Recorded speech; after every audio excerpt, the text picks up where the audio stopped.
What's up, everybody? Thanks for tuning into Channel 99. We've got Testimonies with Tim, Episode 7. Parker swung by with one of his interns, Stone, and it is an awesome story. This guy overcomes trials and tribulations and a lot of personal things, and on top of that, there's a lot going outside of the dealings that he had growing up. So it's a very exciting story. It's very powerful. He's an exceptional young man, and best.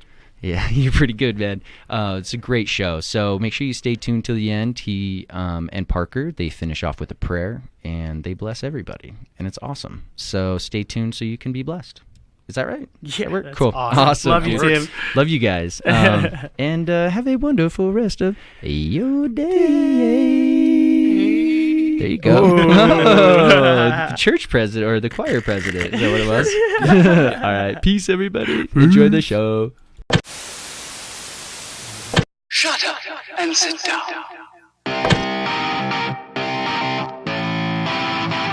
Just have to switch the...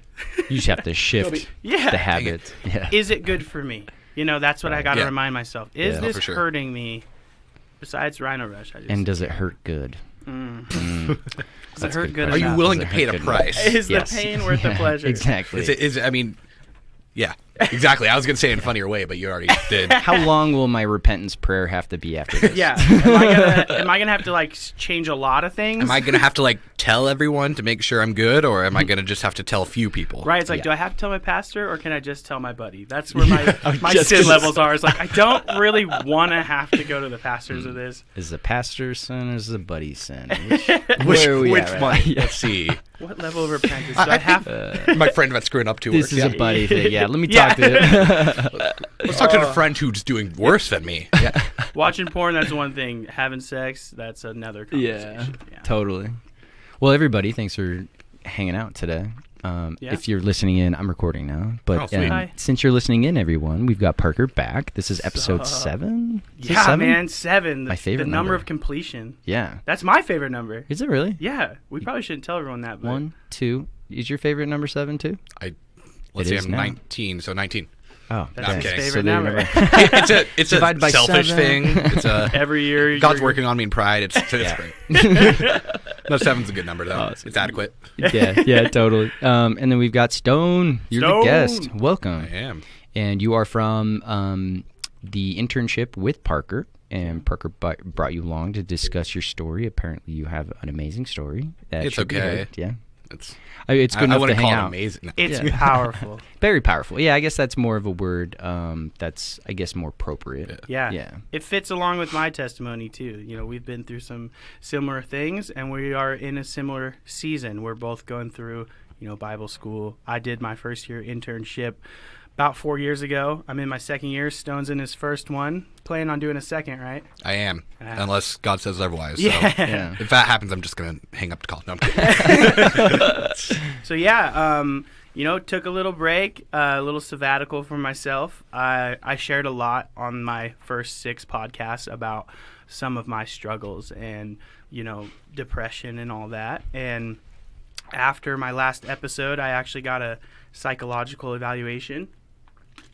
Found out I've been struggling with PTSD since I was a little kid, from the childhood trauma, and it made a lot of sense. And it's so crazy because once I figured that out, once I could put a name to it, I could start applying, the proper things to deal with it, and it almost just took the pressure off. I thought it was a personality issue. I thought it was an effort or attitude problem, but An inadequacy of some type. Yeah, or I just, needed to try harder or ignore things or, have a better attitude. And, misinterpretation of a lot of things. Yeah. Yeah, and, it just, I found a job and finally things just clicked in the last week. And then we've been running into each other at the gym and it just feels right. It feels good to be back. Dealt with some suicidal attacks. To be honest, it just hit me on a whole nother level about 3 weeks ago, and I didn't realize it was coming for a couple weeks before that, and just those negative thoughts that run through your head, like I'm not enough, no one wants me around, I'm never gonna get out of the season I'm in now, and it just yeah, it got scary. It got to the point where, and it's so unfortunate that my brain hits a point where death seems like the answer, because I feel like I cannot figure out the next step. And honestly, the thing that gets me through every time is personal one-on-one Bible reading, where I'm actually sitting and reading for myself. Also, obviously, class and having a community of people around me. You know, and I love worship time at church, and all that stuff has definitely gotten me through the last, 6 months of the internship. But honestly, God is so good, because he doesn't give you more than you can handle. And it has pushed me to rely on him. And I'm closer with Jesus than ever before. And this happened about 3 weeks ago during, times where I wasn't taking care of myself and I wasn't doing good. He meets you where you're at. And then he walked me out of that place. And now I'm doing better in the practical stuff, like a job and, just as far as taking care of myself. And I feel closer to him than ever. So, and it just felt like the right time to, bring you on specifically. You've been one of the top people in my mind about a guest. I knew I was going to have you eventually, but no better than having you be the first one. I'm the first one? Sweet, yep, no you're pressure. Right. You're the first official Testimony with Tim guest. Yeah. We've had like Turtle. Turtle's guest. been a part of it the whole time, and he's really he was a big part of my testimony.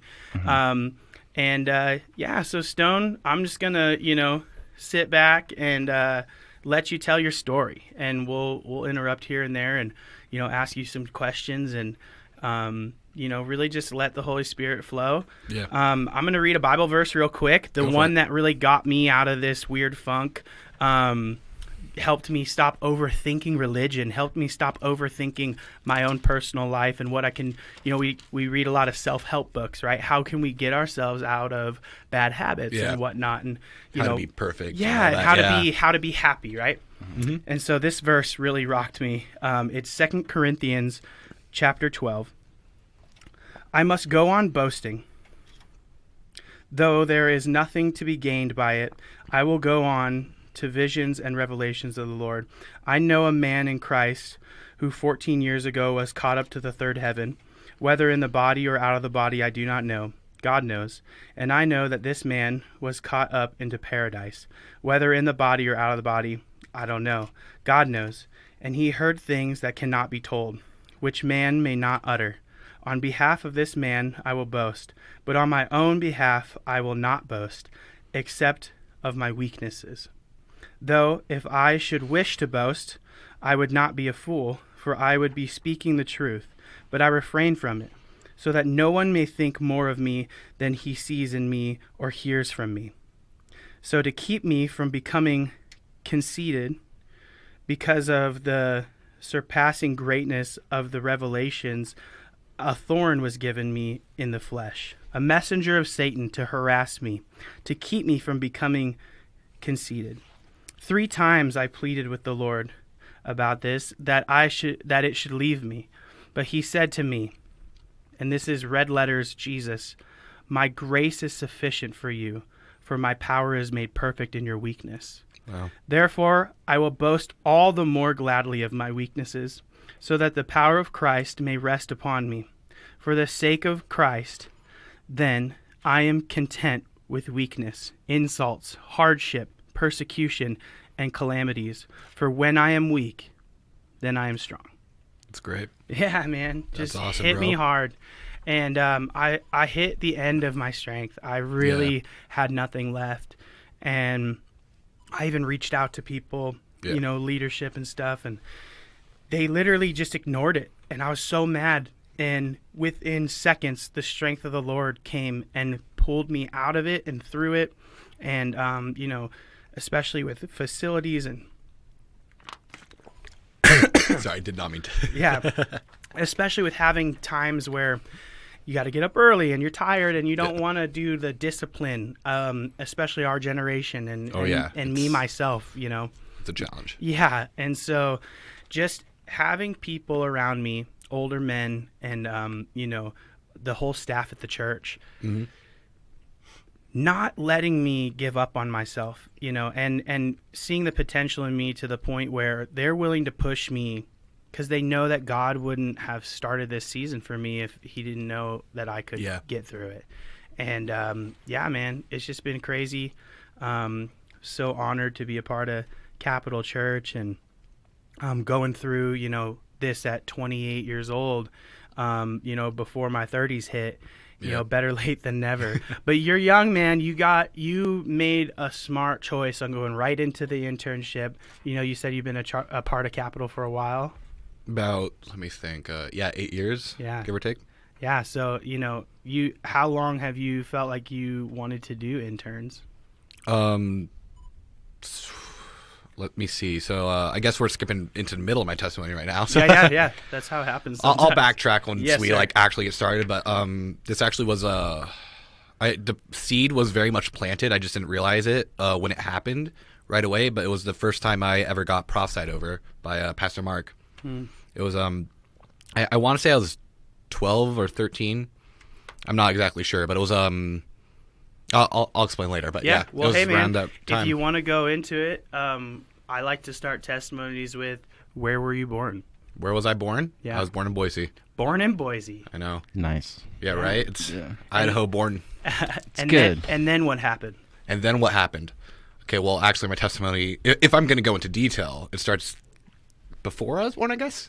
Okay, yeah. So, you're skipping ahead, but thank you. I've never heard the pre-born testimony. It's not. All right. It's not very long. So basically, my testimony, it does start when I'm born, but I say it starts kind of before my testimony, or like before I was born, because my mom, when she was pregnant with me, she was I could be wrong, and I'm sure you can listen to this, Mom, later, so I apologize if I'm wrong, but I think I was her first pregnancy. Well, I was her first pregnancy that she had 2 miscarriages before me. Yeah. But I was the first pregnancy to actually come to full term and be born. But it was her sickest pregnancy, I think. She was sick the entire time. She was in labor for 36 hours straight. Yeah, no, it's terrifying. That's crazy. I don't envy women. Okay. Not at all. That's rough. Side note, men think they're so much stronger, but they're actually not. Yeah. Oh, man. 36 hours is crazy. That's insane. Of having Straight- yeah, something no, trying to claw its way out of you. And I was her worst birth, too. It was I broke her tailbone. Whoa. Yeah. Whoa. So, Is your mom pretty tiny? Is she petite? um, My mom's 5'10". She's a big lady. So, I mean, she could birth a baby. she's smaller than me, so, I mean, Yeah. How I want to big say were she's you? small. I don't remember. I was, Big enough to break a tailbone. or right? at least painful enough. Or painful Yeah, enough. I don't know. Yeah. I was, Wild. it But was their not hips, easy. yeah. But So I mean, there during was- birth, their hips dislocate. The birth is insane, dude. It's- blows my mind. Everything know just how they do dislocates. it. Oh, it's And crazy. they love the baby after that, too. That's, It releases the hormones. it's right. it's I worked for this. This is my... Yeah. Yeah, true. Get ready Yeah, I for a never thought- lifetime of pain and I never thought about forgiveness. that. I just, it's crazy. So Anyways. complicated birth. Yes, complicated birth. And then I didn't understand this till probably a few years ago, but when I was growing up, my mom was always sick, and that started as soon as after she gave birth to me. So it was she took a bunch in that birth. And I mean, she wasn't always sick, but for the majority of my memories growing up, she was always in bed with a headache or something. But yeah, so that all happened. And then no, I'm not going to share that mini story. Okay. There's a lot, but actually, no, I will, because I was a terrible baby. So as a baby, I was, and most, not going to offend anyone, but most babies are nightmares. Yeah. It's Yeah. common knowledge. Babies are terrorists, but but as a baby, I was worse than normal, and I don't know how to explain it. I don't remember it because I think I'm innocent. I'm not, but What's your first memory? my first memory. How old were you? You see, I used to remember things when I was very tiny. I used to remembered these. Now I just make up images. I don't know. It's the memory went away, but the memory of memory didn't. Yeah, I hear you. But it was so I used to be able to remember being bathed into sink. So I was tiny, I guess, or pretty small. So I remember that stuff, but I don't know what my first memory is. But Yeah. No, so as a child, I was terrible. I would bang my head against the wall or on the floor all the time, which isn't normal for babies. If you think that is normal, you might want to get them checked. Yeah. But jokes. Okay, so I did stuff like that. And yeah, that fun story I debated on sharing is I was born in December, right? I would not eat, and so yeah, I was born December 9th. I would not eat anything until Christmas Day, literally. So it's like my existence is pretty much a Christmas miracle because up until that morning, I wasn't eating anything. So wow, yeah, it's crazy. Dang. What'd they do to get you to eat? I don't know. I think it was like I wouldn't like latch onto my mom. Yeah. So they got me a bottle or something. I don't think it was like anything different. It's just like I actually got hungry enough and smart enough to actually eat. Yeah. So at what point did you guys end up going to the doctor and saying this isn't normal for a baby? I was going to the doctor a lot as a child. Okay. I would go because they were trying to figure out, but they didn't have a diagnosis till I was 3. Okay, so at 3 they diagnosed you? Yes, they diagnosed me at 3 with autism, and later they diagnosed me with aspergers. Wow. So What? And how old were you? I was 3 when I was told that. So Wow. So they put you on pills at 3, basically. No, they didn't. don't put you on pills for that. No. Oh. It's more of a therapy thing. Like And what did they say so like did they tell your mom like this is what his life's going to be like, or did you really know did you learn this all later, or well, I grew up knowing I was born autistic and all that because I was told. I never really thought of I thought I was going to have a normal life because I was a kid. I was like how do I say it? I was near severe, I guess, but I wasn't quite severe, so I could still reason and stuff. high functioning? Yeah. Okay. I could function pretty well. So I thought for the most part, I was going to have a normal life and all that.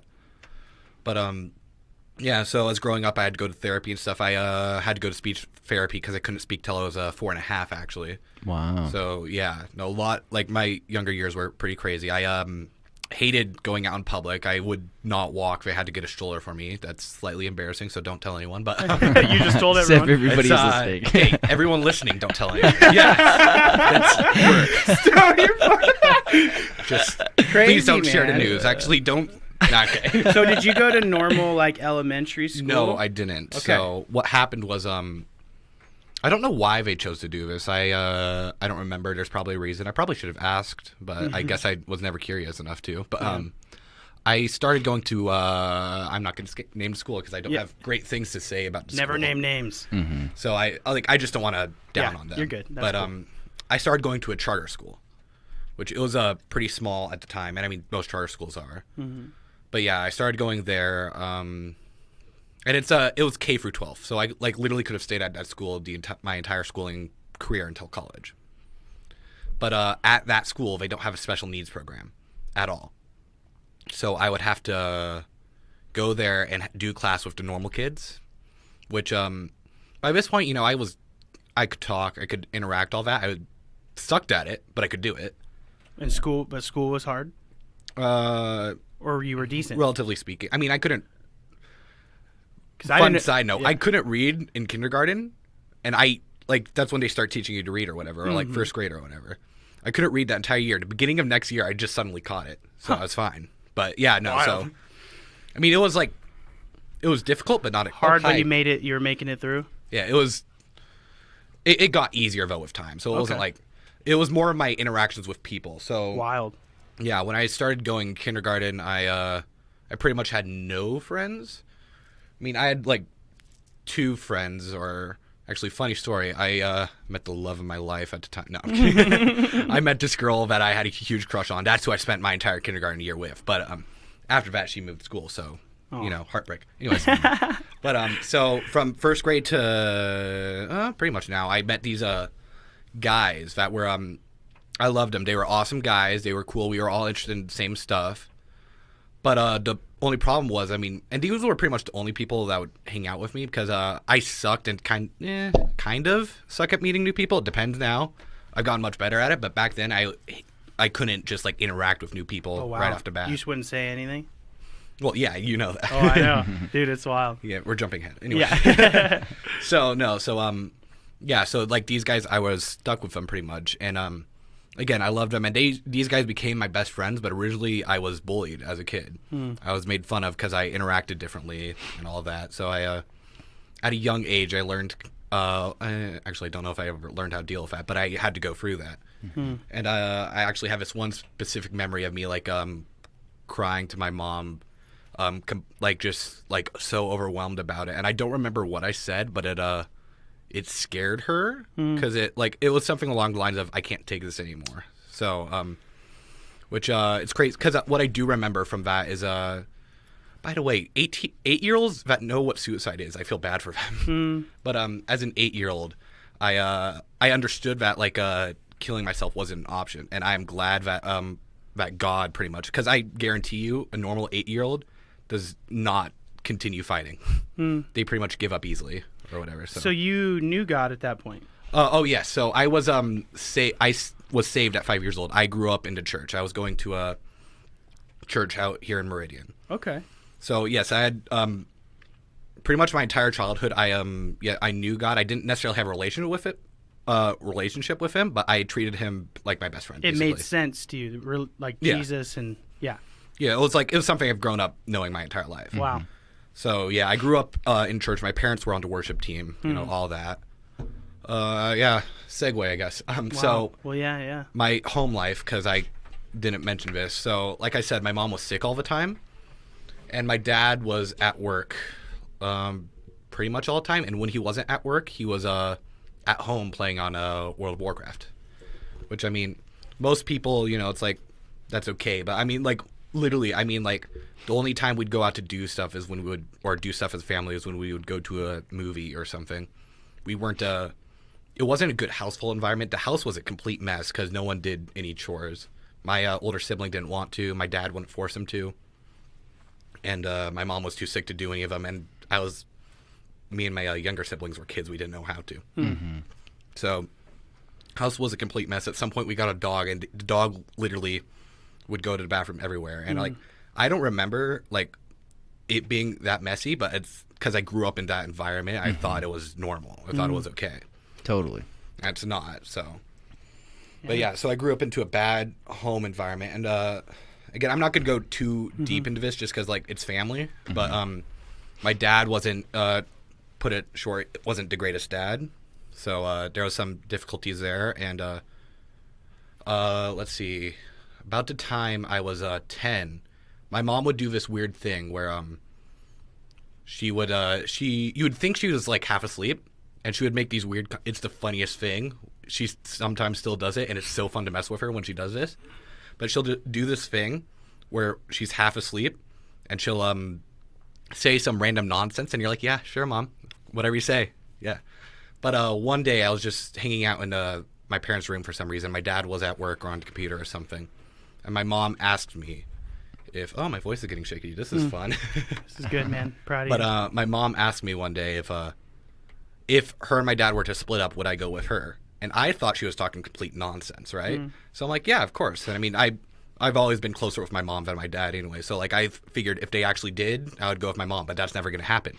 Fast forward a year. They decided to split up. They'd spend like, what was it, every other week. So there'd be one parent at the house and the other one would be at their parents' house. Mm-hmm. Then every other week they just, swap. That's the word. Yeah. Mm-hmm. But so that was happening for a little bit, and me and my younger siblings, we were, looking back on it, I guess you could say we were pretty sheltered because we didn't worry about it, or at least I didn't, and my siblings didn't look like they were. I just didn't think much of it. Like, oh, they're just doing something, they're working something out. It's fine. So middle of my, let's see, I was 11, so what? It was 5th grade? Yeah, about that. Middle of that year, my parents sit us down one day to tell us they're getting a divorce. And we knew what it was, obviously. We just never thought it would happen to us. And it broke my entire world. I know it broke my siblings' world. One of them, and again, not going to name any names, but I guarantee he's still dealing with a lot of stuff. My other one, he's doing much better, but he's the youngest. He feels like he needs to be strong. Yeah. But how are you? How am I? Well, fast forward how many years? Fast forward from that. So, well, the divorce is what led me to Capital, actually. Really? Yeah, I was going to get into that. Yeah. So let me explain, then I'll explain. Yeah. Anyway, so that happened, and my dad told my church. It was a small church, so it was like you know those churches everyone makes fun of for being like overly religious and all that, or like I don't know, overly perfect. Like if you mess up, you're pretty much outed. Mm-hmm. It was a Mormon church. No, not that bad. Not that bad. It wasn't that bad, but it was. Well, it wasn't that bad because I know. And looking back on it, it's the craziest thing. I didn't have this revelation till a few weeks ago, actually. That one of my spiritual gifts is worship, and I didn't realize that I was learning that and getting practiced in that there at that church. So it's like it was still doing some good stuff, but there was some things that were going on there that weren't. It was like it's not quite that type of church, but it kind of was. So my dad told the pastors that my mom had. I don't know what he told them, but basically told them that everything about the divorce is my mom's fault. And basically got my mom kicked out of the church. And this is more my mom's testimony, but she got depressed. And if I'll remember this, or I'll say this only because I know my mom would say the same thing. She's a very blunt person. And if not, I love you, Mom. Okay. So, but so yeah, that happened. And one day, apparently, my mom and dad got into an argument because they were still living in the same house. I don't know where we were. I feel like if I was there, I would definitely remember this. But something happened, and my mom just got left like on her bed or table, and she would pretty much, okay, I'm just gonna stay here and die. She was very sick and depressed, and my grandma came to the house and picked her up and said, okay, we're taking you to the ER. You're getting checked. She got tested. I don't know what test it was, but it was some I can't speak. Psychology test. There we go. But it was a test to figure out, like, basically if she's going crazy. Like an eval. Like yeah, something like that. Yeah. And she, like, barely missed being it. So it was like she needed, like, help, pretty much. Mm-hmm. So that Sunday, my grandma says, okay, you're coming to church with me. You don't have a choice. So, and that was Capital, back then known as Capital Christian Center, now as Capital Church. Great church. Check it out. So, plug in. You're welcome, Pastor Tracy. But yeah, so we started going there. My mom started making us go, and I absolutely hated it at first. Yeah, no, it was a complete nightmare. Yeah. Because again, like, I was autistic. I did not, and that's a big reason why the divorce like hit me so hard. I don't deal well with change. It was uncomfortable, and I just hated it, right? I started going there. I was just young enough to go to like the kids classes, so I like went to that for 3 weeks with Dan Dunson. Shout out again. Dan. Yeah, it was back when he was like teaching those yeah, classes. That's crazy. It's a while ago, right? That's a long time ago. It was like very end of it also. Yeah. Like right after he moved out of it. But so you were like what, like sixth grade? Almost yeah, junior fifth, sixth high? grade, almost junior high. Okay. So yeah, I went to that for 3 weeks. I thought it's okay, but I still hate it. So I told my mom I'm going with you to the big church because I don't like the kids' church. So I went every other week. I would go there, and I don't remember when the flip happened. I think it was my first youth group. It had to be my first youth group where I kind of like started liking church more, because that was my first experience with God who's actually alive nowadays. Because this was back when Pastor Mark Francie was still preaching there. He's now a leader of Ocean's Church. So if you're in California, hit up Ocean's Church. You're welcome, Pastor Mark. But so yeah, he was preaching on some message. I don't remember the message at all. But at the end of the night, he was very well known for this. He would go into the prophetic. He would start prophesying over people. What I didn't know was at the end of him being a youth pastor, it was more common for him to do this at the end of Wednesday nights. But a while ago, it wasn't. Mm-hmm. And it was, for some reason, it was in the sanctuary. Some reason, he decided to start prophesying. And he prophesied, I think it was only one prophetic word. I don't know like who this girl is or whatever. It wasn't even for me. Yeah. He was prophesying over some other girl, talking about you've been planning your suicide, all this stuff, and God's just like taking that away from you, that you don't need to do this anymore, all that. I was so shocked that God was actually still active today that I started like really getting more invested into the church. Wow. So yeah, that happened, and then I was still dealing with the divorce, coping with that. I tried asking my friends how they deal with that, because a lot of them came from divorced families or families where the parents never even got married or whatever. So I started asking them for advice, and they were 12, so they had nothing. So, Right. I was like, thanks, guys. I'm going to just go cry now. See ya. But so, that happened, and then it was pretty early. I don't think they were even divorced yet, but I kind of kept true to my word. It wasn't because like my mom made me do it or anything. I decided that for whatever reason, I'm just gonna stay with my mom full time. I'm not gonna go to my dad's. So the first time I did that, it lasted like 2 weeks, and I don't know what happened. I think the cops came. I got very well acquainted with the cops at that time. I wasn't a bad kid, I promise. But I got the cops would come and say, "Hey, you got to go back to your dad's." I would cry. I would go back to my dad's, and this happened a few times. It happened over the course of years because after the cops would come, I'd go like, "Okay, I'm gonna stay at my dad's for a while, go back and forth. I'm not gonna fight it or whatever." But where'd my thoughts go? I just had them. Okay. At some point, did you end up staying with your mom full time? Well, yeah, but that's much later. Okay. I would keep going back and forth, all of that. They eventually agreed on, because my dad was smart, and I love my dad to death. Don't get me wrong, I absolutely love him. He's a good guy. But I love him. I'm still hanging out with him. We just went to go watch a movie. Watch Alita Battle Angel. I'm only saying that just because it's a good movie and it's failing at the box office. Only reason. What's it about?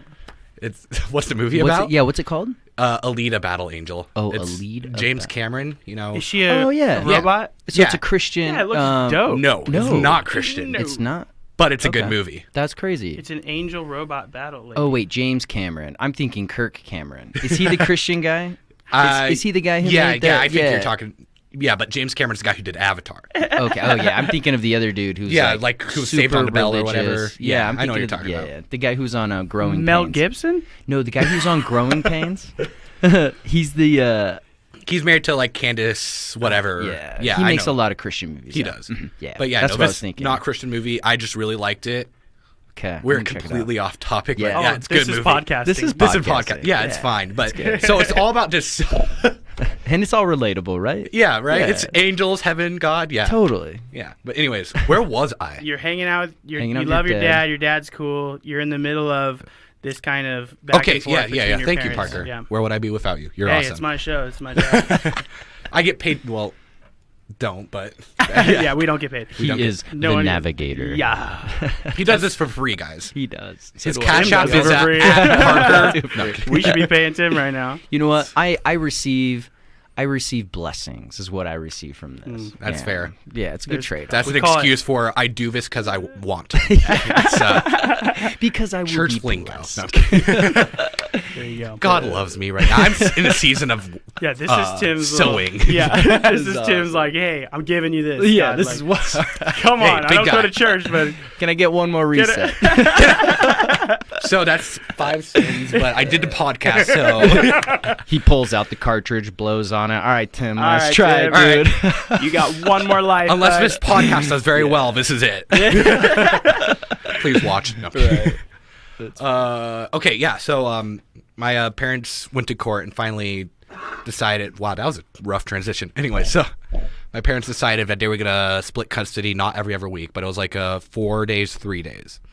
And since my dad was smart and realized that, and we loved him and we liked hanging out with him, but we didn't want to stay there full time. I wasn't.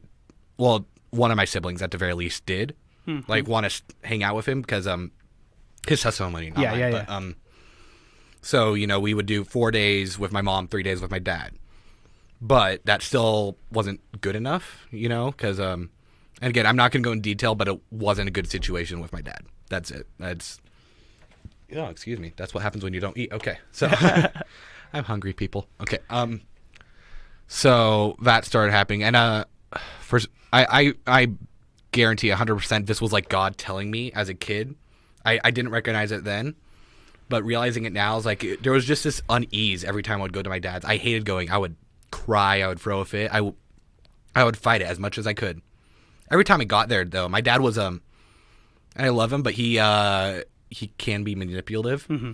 So he'd like convince us that it was like a good environment or whatever. And I mean, we had fun. Again, we did do stuff. I don't watch this, Dad. Okay, but so there was would have fun, but I just hated going back and forth. Yeah.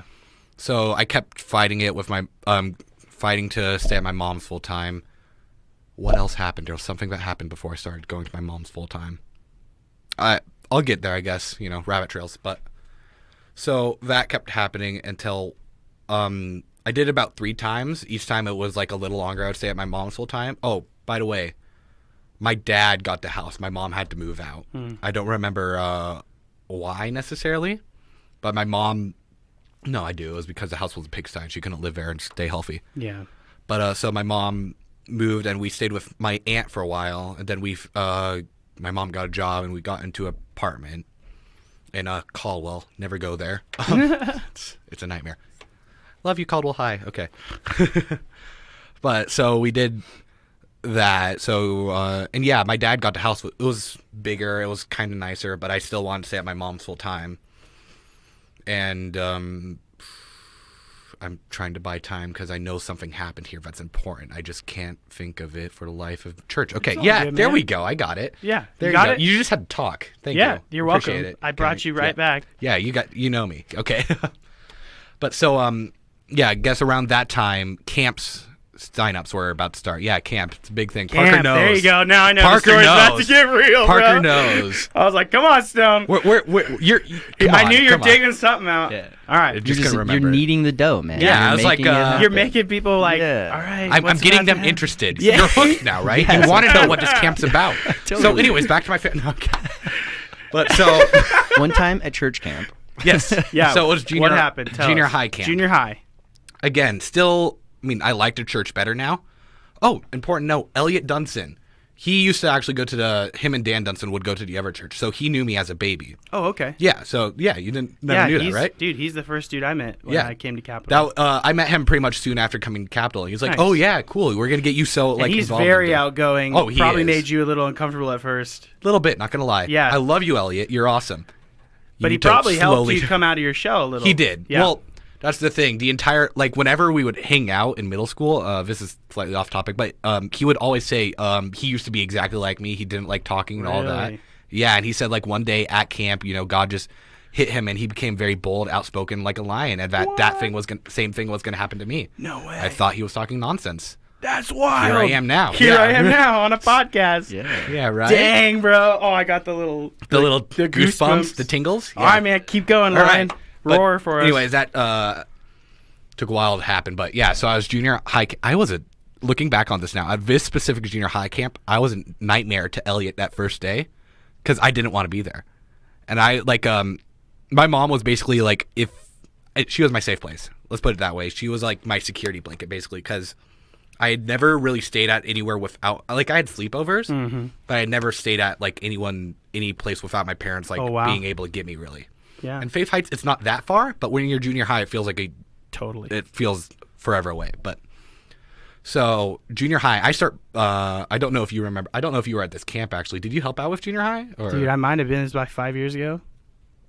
I don't know. I missed my first junior high camp. I know that. So Yeah. it was probably 5-6 years ago. Yeah. Totally. Cool. So Parker may or may not have been there. Let's see. Do you remember a crying child on the couch in middle school on the first? Often. No. That happens often? It weirdly happens a I lot. help out with junior high. That hasn't happened once in the past 2 or 3 years. Church has gotten healthier. No, just kidding. No. We weeded out the bad leaders. No, I just remember a lot of kids going through a lot of stuff about 5 years ago. Yeah, I just makes seem sense. honestly, and I say that to say like there's just this atmosphere and energy in junior high and high school right Yeah. now, and you know what I'm saying. Oh, yeah. kids They're are going through so much. kids aren't dealing with problems; they're making it through problems. Yeah, kids I get are what you becoming So Nowadays, yeah, the kids, it's the Yeah. craziest thing, and it's totally completely off side topic, point. but Capitol's yeah, doing awesome So you're right up now. at camp. So yeah, first day, I was crying. I was telling Elliot, I need to call my mom. I need to get out of here. I need to call my mom. I need to get out. And Elliot's of like, here. "Don't be a baby." Elliot's like, yeah, sure. Here's the phone. You can call her once. And my mom's like, I love you. You're staying there. Beep. Okay. So I'm stuck there. I completely hate it. After that first night, and Parker can tell you, camps are crazy. It's hard to walk out of that experience and at the very least say that there isn't something greater than Wow. us. Good. At the very least, you can't say that after that. So it's a crazy experience, and I mean, looking back on it, God was definitely moving in my life at camps because He knows how to plant seeds, how to move, how to meet with you. but I didn't get rocked, and that becomes a bigger issue in my life, and that's the only reason I'm bringing this up, is because I had this. I'll get to it, but at camp, it's an amazing experience. You encounter with the very presence of God. It's hard to describe, right? Mm-hmm. Yeah, but that's well said. It's beautiful though. It's something that it's a crazy thing too, because it's accessible to each of us now, but it's just amazing. Anyway, so camps were amazing for me, and I got rocked but not rocked there. I got more founded in my faith. I believed in God. I knew who He was. I knew He was real. But it was like another shock. God wants to have a relationship with me. And like ever since like that first camp, to a point, I was always trying to have some type of relationship. Whether it would be like praying 5 minutes before bed, reading a verse a day, I was always doing that. So and I thought I wasn't getting anything out of it. But whenever you read the Bible, even if you're reading it the wrong way, and that's deeper theology, but there are wrong ways to read it. Yeah. But God will always plant something. It's crazy. Wow. So like I'd like to think, other people may say very much otherwise, but I'd like to think I have a good understanding of the Bible, definitely above average. Yeah. And I know a lot of what it says, and it's because I was doing that work back then, and I didn't even realize. That's crazy. Yeah, right? So, I'm getting more founded in my faith. I think I forgot to mention this, I was the quietest kid, it was alluded to, but I was the quietest kid you would ever meet. Parker can testify. I remember one time, bro, I went up to him, and I'm obviously very outgoing. Mm-hmm. And Couldn't I was tell. like, I was a new leader. I didn't know any of these kids. A lot of them been there for a while.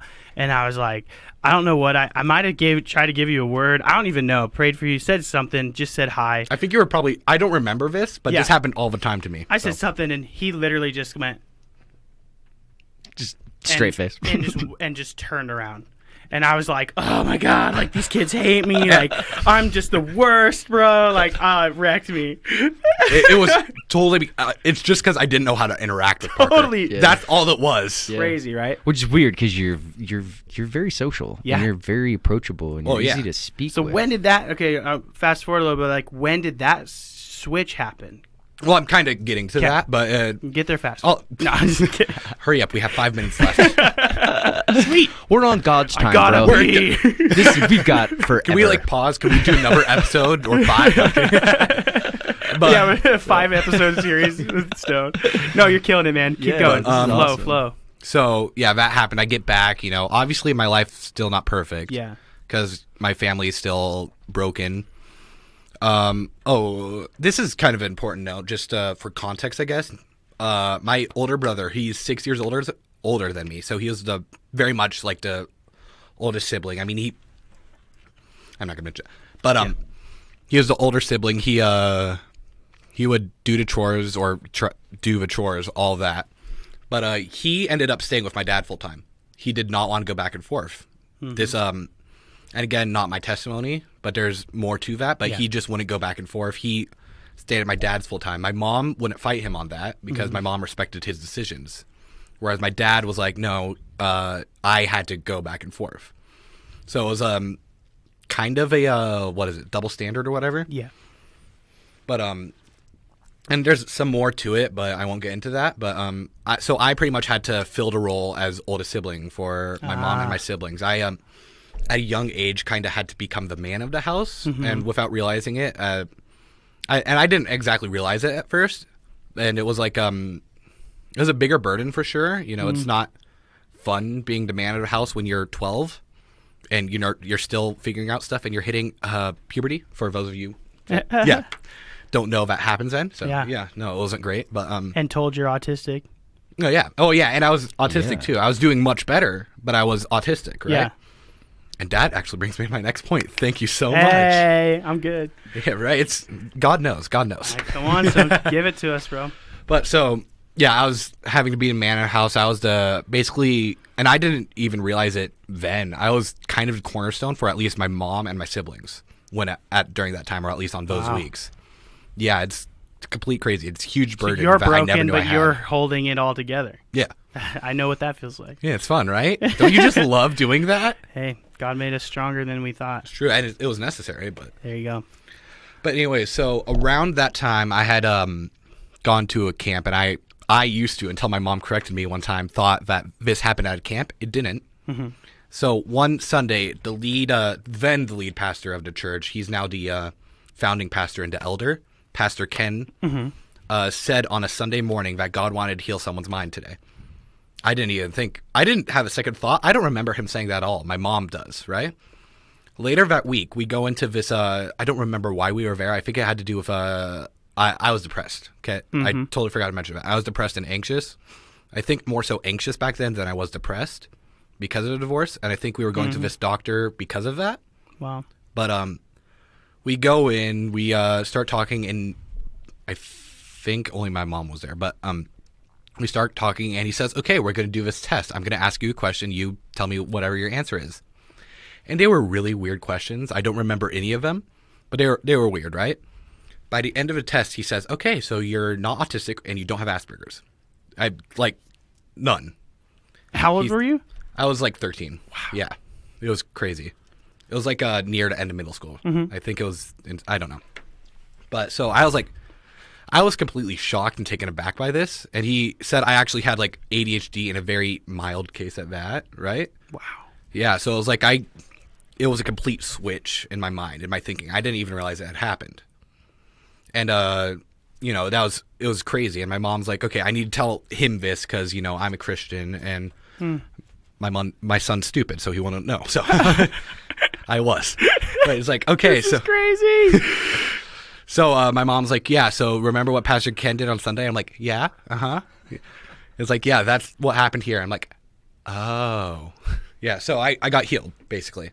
It's the craziest thing. It's not possible, by the way. Yeah. Scientifically, it's not possible. If you're stuck with oh, totally. Unless your brain's developing in a weird way, and that's completely by random. No, but autistic Asperger's, you're like like Asperger's very severe. Like if they're gonna you were severe. if they're gonna diaggnose it, I mean you didn't speak for a long time. Yeah, like he had all social the symptoms. behaviors. Yeah, I mean, and then bam. Boom. And so then was it an overnight talking to people, or how long before you got to this level? I think looking back on it, I was a little better at talking to new people and such. I think I remember you trying. I remember watching you. I would try. Yeah, actually try.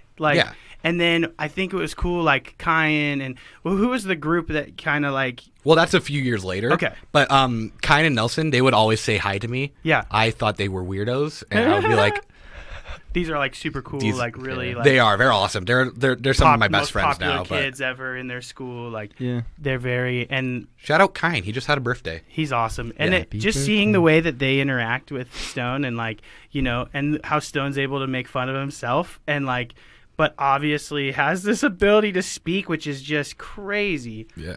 Awesome. So yeah, man. So you have that experience with the doctor. Yeah, I discover I'm completely healed. I just have a mild case of ADHD, and he gives me some I don't remember what it's called, but it doesn't matter. A medication for it to help it out. Adderall or it wasn't Adderall. It was something it wasn't Concerta? over the counter, but it was it was helpful. Just something to help with depression, anxiety, keep focus. Yeah, it wasn't even for that. Okay, wow.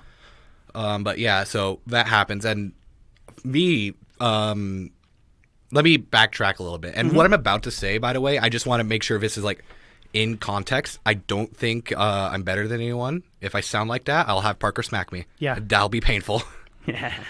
But so kind of backtracking to the first time Pastor Mark prophesied over me. This I know for a fact happened before I got healed of autism. Okay. Because and I've actually not really. I mean, I've told a few people this, but I haven't told really anyone. So I'm trusting you with this information. Okay. Please don't make fun of me. Please. I'm talking to them. I trust you. Oh, you're looking at my camera. The camera. You're looking at me. I was like, you're good, dude. I'll make fun of you. Just roasted you, bro. I trust you. I'm talking to them, the viewer. I'm making sure that they're okay, this don't guy's... make fun of Stone. Yeah, don't make fun of Stone. Just wait till it happens. You guys heard it here first. If you do make fun of me, make sure I know it's being made fun of and not being mean. Yeah. I'm a fragile soul, I think. I don't know. But anyway, what was I going to say? So Pastor Mark prophesied over you. Yeah, so Pastor Mark prophesied over me, and he I don't remember much of it. And Elliot told me to write it all down so I would remember. I didn't have for some reason I usually would always have a notebook or a pen or whatever. But I didn't. So I wrote down some stuff, and as time goes on I kind of remembered a few other things, but And it was a normal Wednesday night too. So this was like Okay. uncommon again. This was around time Pastor Mark wasn't, Yeah. doing that. He prophesied over me, and I remember he prophesied over Abel right after me Oh, wow. because I was standing awkwardly in the very front. So what did he say? So what he said was,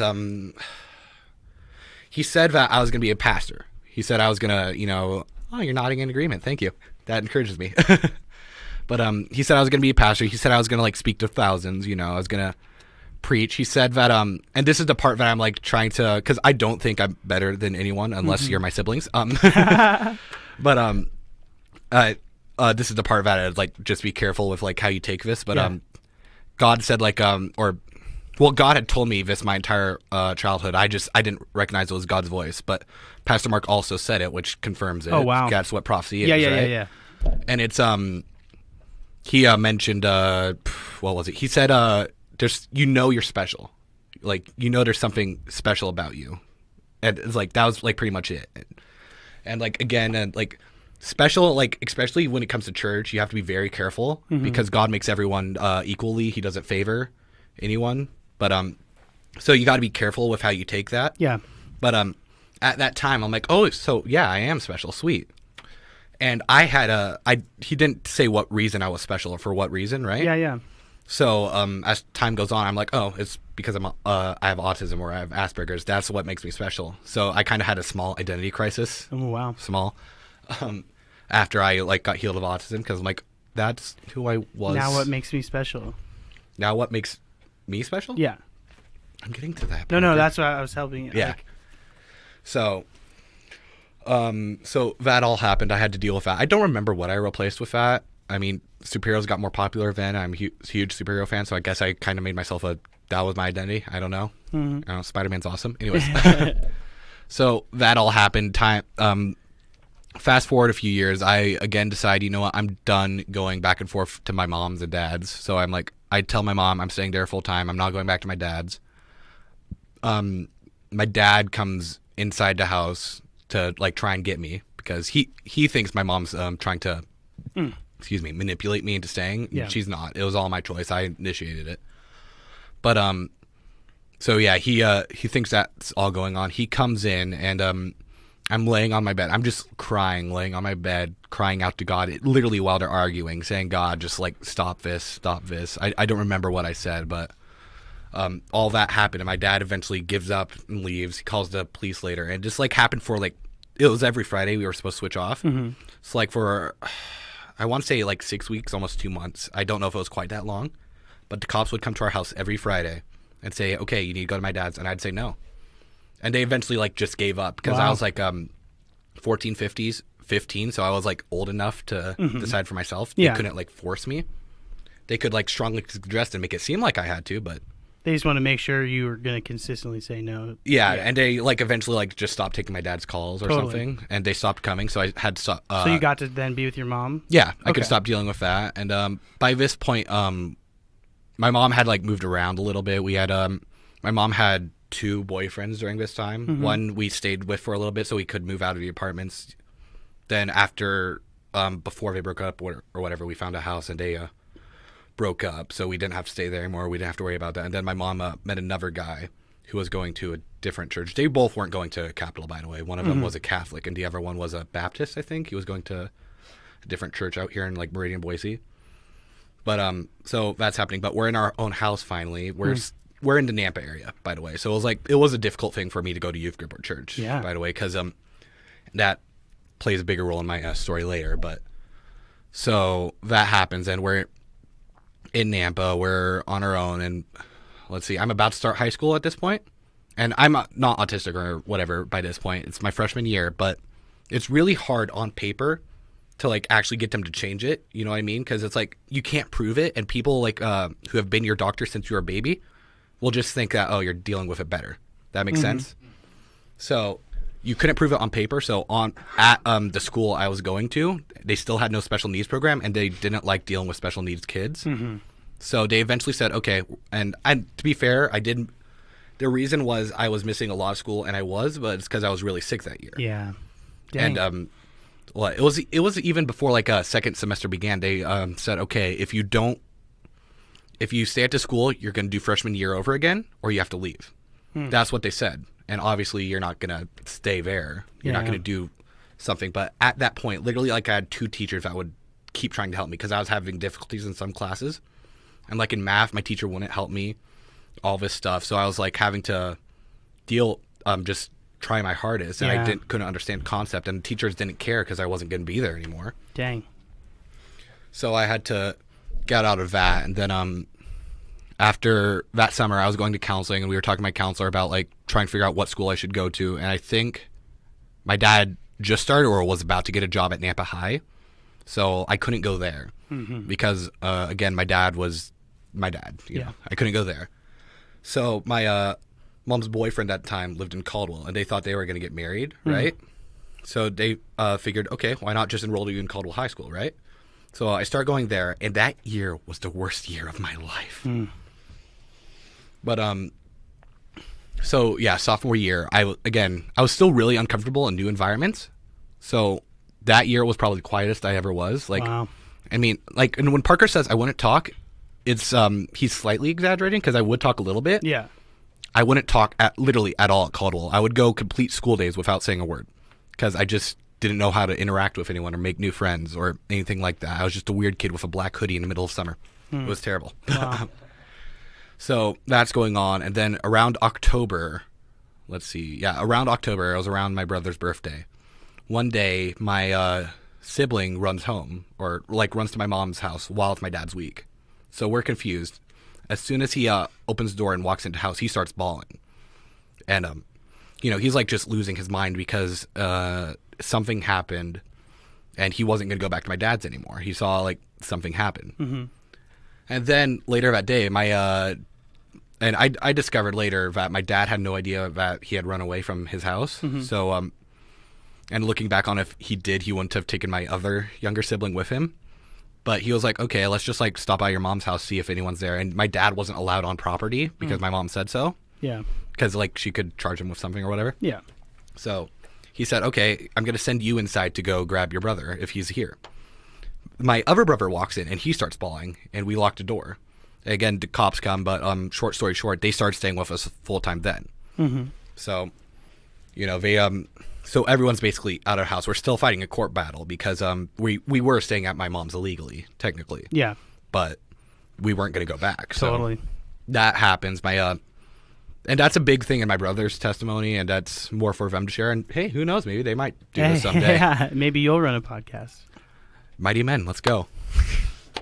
Complete side note. Check out Living Word Podcast. They give you it's funny, Kyan and Marvin at Capitol does that.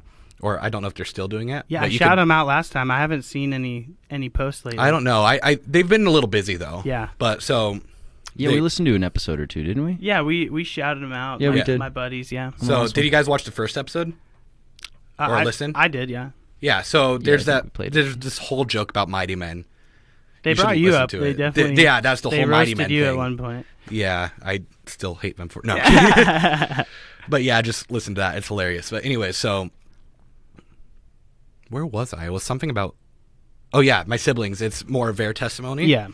So I'm not going to go a ton in detail, but they started staying with us full time, and we had to deal with that.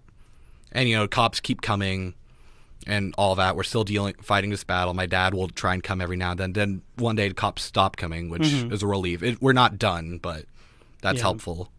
Then, I somehow make it through that year of school somehow because actually, yeah, this is a big thing. I got much more depressed and much more anxious that year. I didn't have suicidal thoughts, but I got close to it. Let's say I played with the idea, I guess is how you put it. Yeah. You didn't you're not going to do it. I don't know. But thought about it from time to time. Because I just thought felt of it. completely alone, you know, right? Were you still going to Capital? Yeah. Yeah. Well, when I could, because When you again, could, when so I was every once in a I was while. in and I wasn't going to youth group at all at this point because I couldn't get rides because I didn't drive and we were in Nampa and Capital's all the way out in Meridian. And it's hard to get leaders to come out, and my mom couldn't do it because she was working. Yeah. So, I mean, I would occasionally go, but I don't know. Pretty much the only thing getting me through, because I would always feel better after a Sunday service. But that was pretty much the only thing that's getting me through, right? Wow. So, yeah, that happens. I make it through the year. I was dealing with definitely mental issues. I was starting to And God was protecting me throughout this entire thing because there's no way I would have been able to protect myself from this for myself. Because, I mean, like, what? Idaho's the highest suicide rate, right? Or one of the highest for teen suicides. It's up there. I have no idea. It is probably pretty high, though. I think it's like the third. Wow. Yeah, it's up there. Suicides, it's an epidemic, man. It is. It's kind of a trend, which is sad. Well, and I don't want to use a trend, depression's but a trend, and that leads to Yes. suicide. That Yeah. show, And 13 Reasons Why. Did haven't you ever seen watch it, that? but I've heard about it. Oh, it's a trip. But yeah, they started saying that they were glorifying suicide. They were, and yeah. kids were starting to, like, think that it was something that was going to bring them Closure or popularity even, maybe, or like yeah. this would all be remembered as, at least. And that's, that's happened in history, but it shouldn't be like, Yeah. That makes sense. And I do Crazy. remember they were getting called out on the whole glorification of suicide. I heard season 1 was at least season 1 was all about like bringing awareness, and it got like I'd say season 2 was definitely glorifying it, but I haven't watched it personally, so I don't know. But Yeah. from what I've heard, Instagram is totally reliable. So, but so anyways, you made it. I through made it your through. sophomore I year. didn't go crazy. I was like, again, I kind of mentioned this, but I started questioning some things. Yeah. And it's hard to explain because it's just like a different mental state, right? And were you still there your junior year at? I graduated from Caldwell. I did graduate, but Okay. So my sophomore year was the worst year of my life, though. That summer comes around, I'm working for my mom's boyfriend. He did lawns, all that. So I would mow lawns with his son. We would go around everywhere. And one day, and by the way, I still had some friends from my old school. Mm-hmm. I would just play Destiny on Xbox with them. That's how I kept that relationship alive. That helped me get through that year. So I had like 2 or 3 friends that I was still friends with. So I made, I was good, right? Yeah.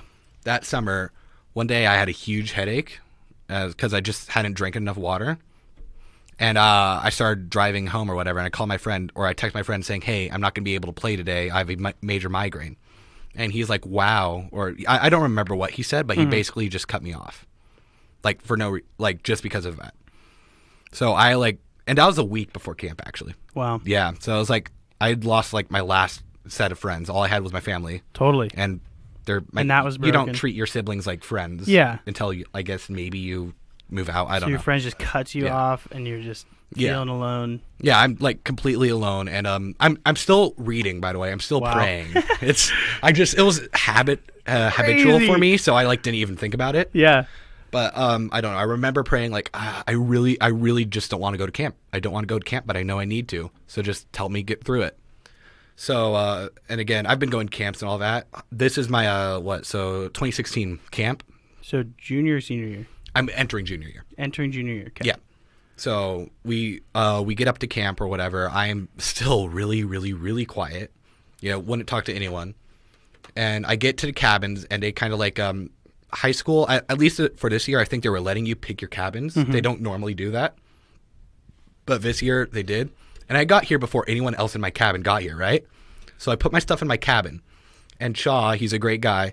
He tells me, "Oh, you're gonna be in DT's cabin," and I'm like, "Oh, by the way, DT." He's crazy. Crazy. He's the most outgoing person you'll ever meet. So He's loud. awesome. Yeah. Oh, he'll keep you up all night. Yeah. But so he tells me that, and I'm like, yay, this is gonna be fun. And he offered to take me out, but I was too lazy to move my stuff. So I'm like, I'm gonna stay in here. But that's when I met Kyan and Nelson and Marvin again, because they were all his small group boys. Yeah. Oh yeah. I was Yeah. I was helping DT lead at that point. Yeah, right? Yeah. And so we were in the cabin with Romeo. Nice. Yeah, right? Dude, And so this is the loudest, craziest, most not my type of group energetic at people or you'll ever time. meet. Yeah. No. So I was like, and they threw you right in the middle Yeah. of it. Yeah. They of all course. want attention all at the same time. Like, it's wild. And there's you who just doesn't really, at this point, are you very talkative, no, social yet? No, I was like, and they've know this about me too. Yeah. You're the mouse. They, And like, they probably pick at it, right? well, Or like, we're trying here's to the get funniest thing though. So Trying to that draw it night, after we have cabin reflection, all that, it's bedtime. Yeah. Or I think it was the first night or it was the second night. Mm-hmm. They're like, okay, let's start roasting each other. They're all talking about this, right? And I somehow muster up enough courage to say something, right? And it's the funniest thing because I was on top bunk, right? Kyan, I think his mattress was on the floor or something, he's like looking at everyone talking, and no one's roasted anyone yet. And I'm like, you know what? I'm going to say something. I call him the off-brand Fresh Prince of Bel-Air. It was the funniest, and he looked like it too, bro, right? I bet the Does he room, look like did the it, room too? lose it? Yeah, they're like, wait, who just said that? And it's Stone up in the top, bro.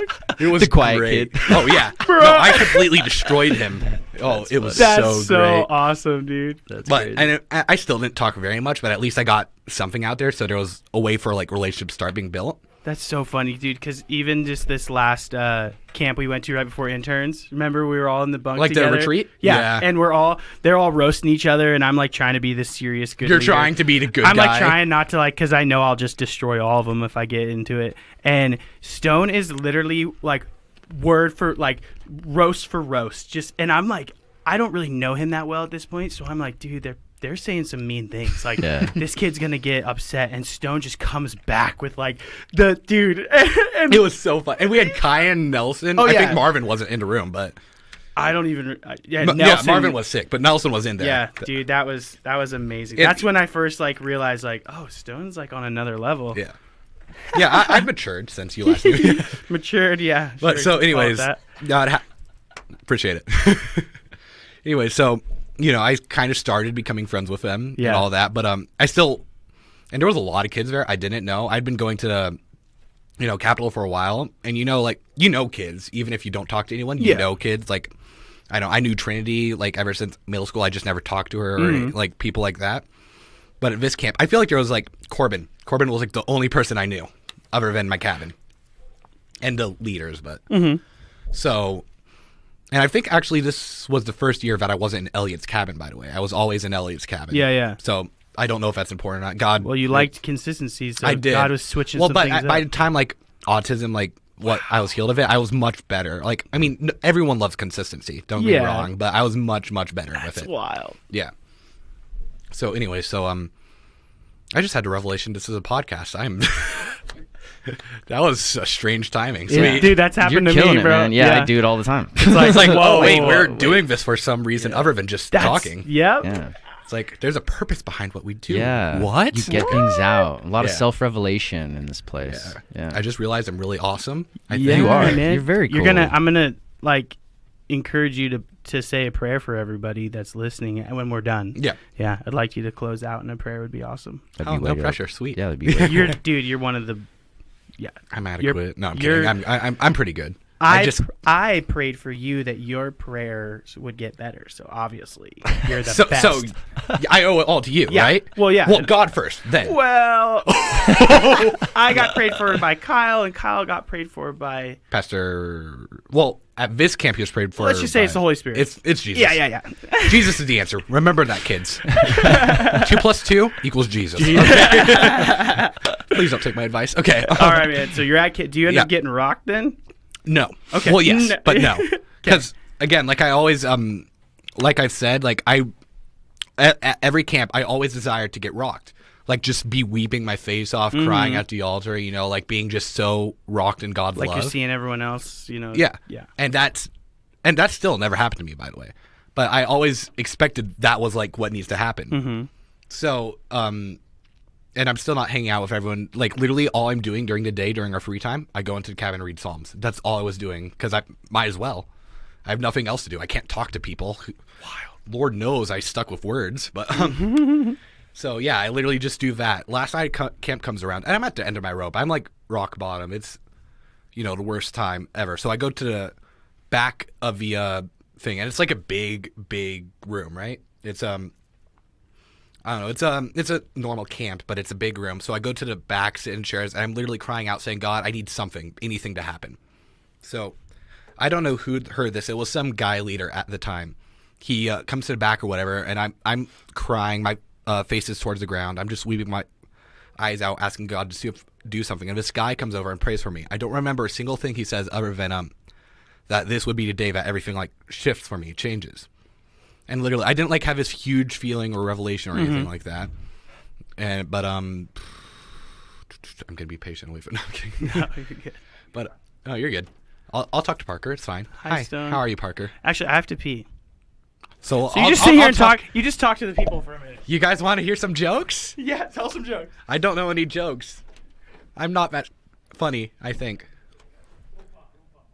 Okay, so I'm going to tell you something that they don't know. I just don't know what I'm going to say. This is going to be fun.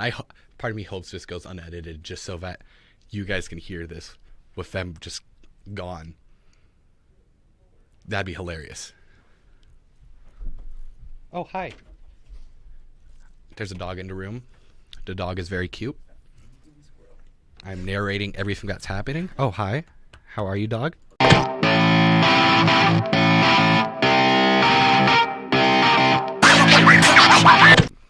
Right, so, yeah, so that happens, and I don't feel like completely rocked or anything, but literally the next day I wake up, I just have this revelation that it's like this burden or this weight was lifted off. I don't know how to describe it. It's like...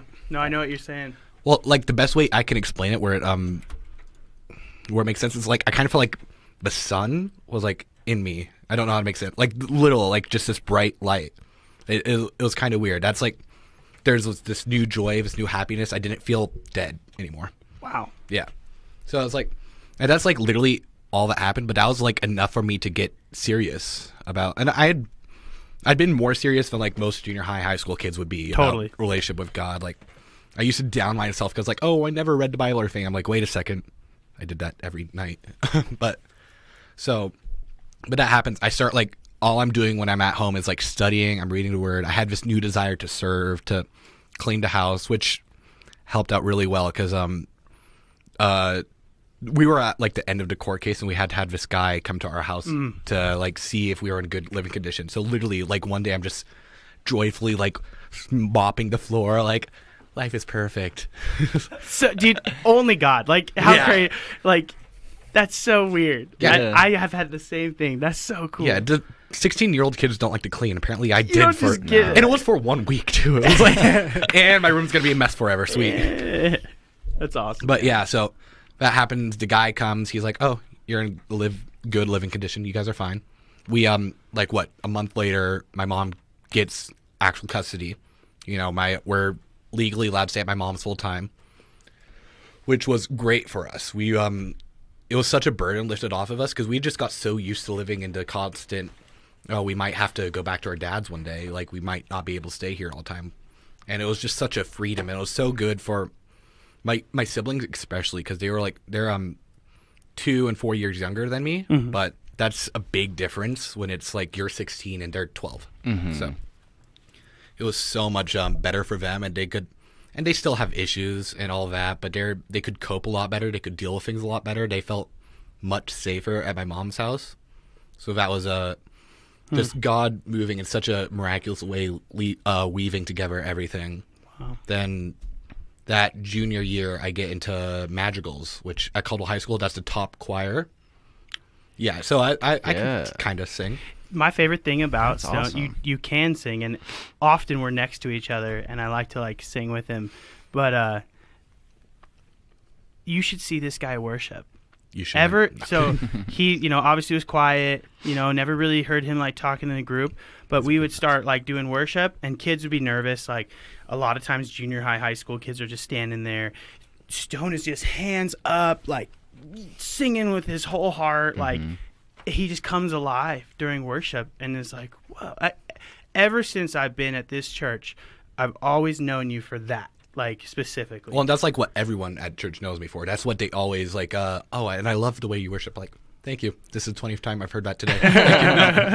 And it's so, you do it just because, like, It's impressionable. Yeah. a And lot of it's- people do it to be a part of it, Yeah. Yeah. But it was just something that came out of you, right? Mhm. That's so cool. Yeah, I never really had to. I mean, you always have to fight for some things from God. Like, you always will Yeah. to a point. But it was really easy to fight for worship. But it was like, oh, it feels a little awkward to raise my hands, but God's cool, so. Yeah, dude. It's awesome. So yeah, that was never a big problem. But So anyway, you got the choir.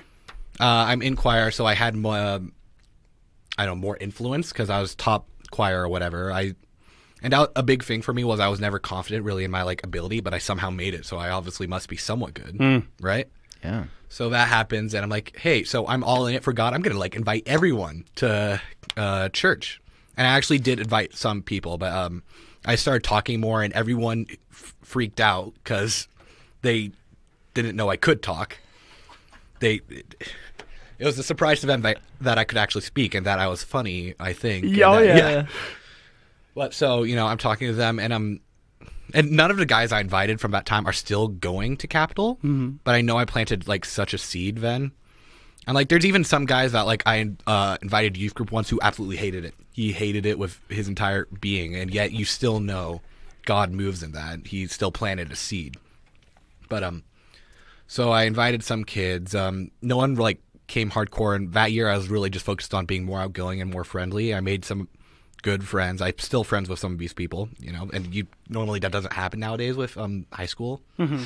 Is this senior year, like last junior year? year? Like, Junior okay, so year. 2 years ago? Yeah. But so that's going well. I get more involved. I start talking to Rob Ash. Shout out Rob Ash. He's the junior high lead director or something like that. I don't know the actual title, but he's in charge of junior high ministry at Capitol. And I talked to him and like, hey, I would really love to start helping out lead this. And he's like, yeah, sure. None of the interns are helping, so no, I'm kidding. I can make that joke, right? Yeah, they're killing it now. Yeah, they're doing good now. Because of you led it, bro. Yeah, Rob Heath isn't the reason. I'm nope. Totally kidding.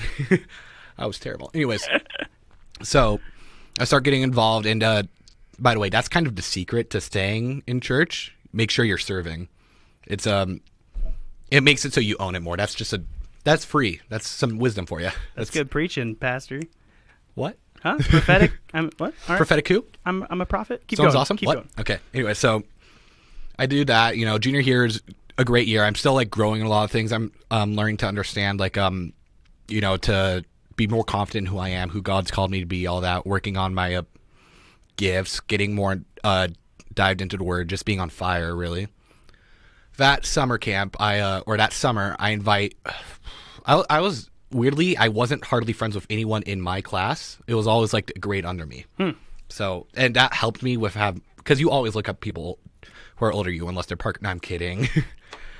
But so they're like, oh yeah, sure. But I invite them like all to camp. I discover a few of them are Mormons, so they can't go. But so like I literally invite a ton of people, and the only guy to go is this kid named Nico Ramos. Shout out Nico, you're awesome. I will destroy you at Smash Bros. Okay. I'm better than him. Don't believe a word he says. So I invite him. He goes. He gets completely rocked. He starts getting poured into. He starts wanting to go, hey, I want to go to camp. Can I invite like some friends and all that? Wow. Or like go to youth group. And yeah. And again, he's not going right now, but he absolutely loved it. And I know if I ask him to go, he'll pretty much go unless he has something going on otherwise. Yeah. And he's a great kid. He's awesome. He's now in charge of the choir council at the school. But so that happened, and then senior year comes around. I made the worst decision of my life and applied to be the choir president, and I got it. It was terrible. I sucked. But you couldn't have told me that back then because I was self-conscious about it, so that's fun. But yeah. But yeah, no, so I mean, I was okay. But as the year gone on, senioritis hit, and I stopped. And senior year was a hard year because, you get a lot more stuff. Mm-hmm. And I could deal with it much better. It was just, you can always deal with stuff better when you have God and you have the Bible. It has an answer for literally everything. Totally. So it's learning to not live by your feelings so much. And that's never fun to learn. But so, that was a hard year. I kind of like stopped working on hard at some stuff, but I was still inviting kids. I invited some other kids, and they wanted to go to youth group more. I got to pour into some really cool kids, and they got, seeds planted, and they loved it. And again, I know for a fact, like, if I asked them, they would pretty much go. Yeah. I love that you had this experience. You're going through all this hard stuff. Yeah. And you didn't just, like, keep it to yourself and, like, selfishly have this relationship with God and, like, selfishly just try to grow your own, like, relationship in the church. You went out and grabbed people instantly. Like, that's something that Christians, even older Christians, especially older Christians, like, have a hard, they're doing it. It's almost like, I have a personal relationship with Jesus in the church, and it's mine. Yeah. And it's mine alone. I need to focus on me first before I get other people. Yeah. You're sitting here saying you still don't have everything figured out, but you know that this Jesus guy is the answer, and that there's something there. That's well, I mean, awesome. It's never easy to invite or to reach out to people. It was still scary. I mean, it gets easier the more you do it. It's just the first step is always the hardest. Yeah. So, man, I'm just proud of you. That's but awesome. you know, that happened. They started going for a while. They were going for a long time, and they loved it. You know, all that. They stopped going like I don't know, halfway through the year because we were in a musical, and I was still going, but not every week because sometimes we would have practice on Wednesday nights, and you know, I was funny story. So the musical was Footloose. I got cast for the one role that's not a dancing role, really, and that was the Reverend. So You were the Reverend? I was Reverend Shaw. Reverend Stone. Hey, that's my Instagram. So Reverend Rev Stone. Really? Yeah, Rev Stone. Shout out, Reverend Stone. No way. Yeah, that's cool. Well, not to fast forward you too much, but when did you decide to do interns? So, like, kind of like I said when I first got prophesied over, that was a seed I was planted then. And I don't know, like, the exact moment I decided, but I just, like, I feel like it was probably, like, something at a camp or some encounter with God where it shifted, like, I'm just going to do this. It's Was not it like, after your senior year? Like, No.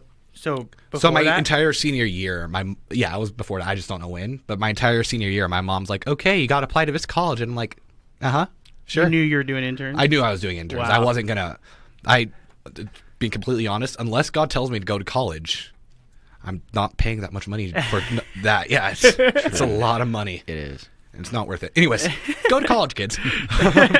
So I knew I was doing interns, but I make it through senior year. I graduate, you know, that's special and everything. I had like 2 That's people huge. come, but no, I'm kidding. I had a few more than 2 people, but Yeah.